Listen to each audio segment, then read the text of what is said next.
Thom Johnston and John McCatherine is here. Welcome, guys. Good to see you. Nice Good to morning. see you, huh? Indeed. Yeah. What do you think about the snow, first of all? Fantastic. Yeah? It's nice to see it. Yeah. Yeah. Now, you just got back from a trip, didn't you? Yes, Yeah. just back from Quebec. Quebec. Well, a little background information. Both of you folks are here. We're here to talk about CVOA. Of course, many different things about CVOA.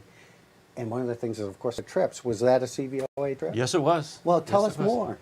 Well, there were about 36 of us who went up to the province of Quebec, stayed in Quebec City, and skied the 3 ski areas around there. Yeah. And we had a great time. Yeah. I mean, not only was the skiing good, but the city is a wonderful place to go out to eat, to do things. Yeah. I mean, we had some non-skiers in our group, and they took in the Museum of Beaux-Arts, and it was just Why wouldn't you? Right? Yeah. So, did you say it was a little windy up there?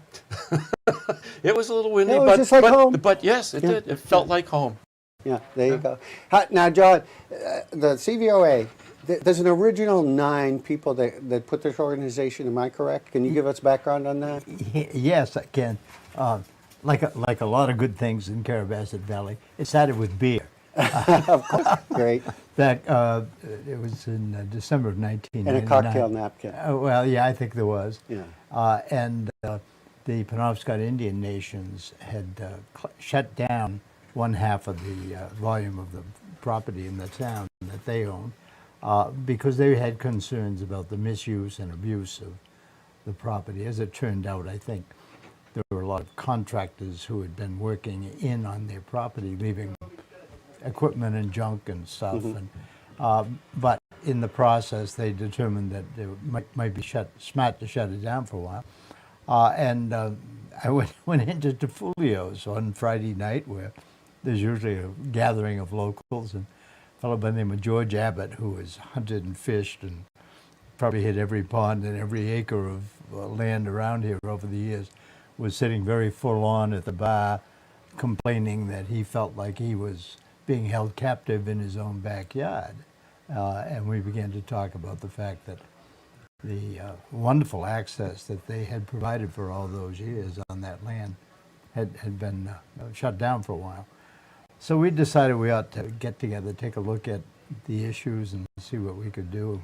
Brought a small group together at my house on December 9th, and I think that's when we decided that we're going to piece together an organization to work with the landowners in the area and to do what we could to, as the mission statement says, support and conserve the property in the area and the natural resources and so forth. So that was the beginning. It took a few meetings, but early in 2000, we were organized. It was actually, I believe the date was sometime in December of '99 that we formally organized, and it was kind of interesting. One of the first things we did was to work with the Penobscots and say, let us come in and put a crew together and help you clean up. So we had a huge crowd that showed up, went out and walked every trail and every road that we could possibly get to, and brought in tons and tons of materials that had been left.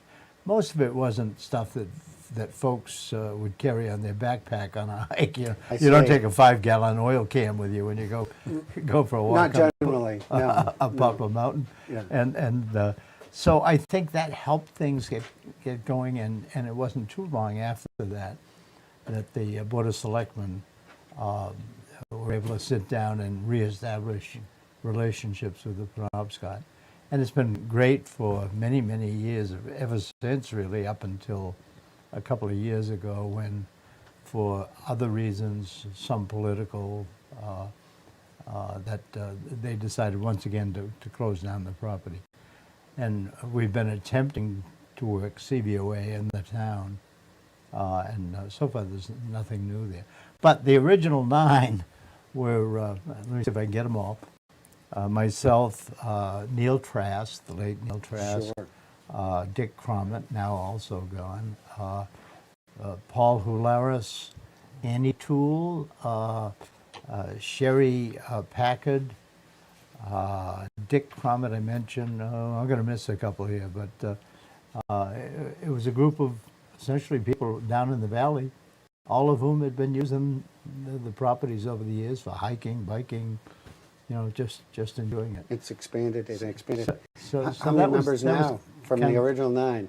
Oh my goodness! Well, we're up near 1,000 members. Near 1,000. Yeah.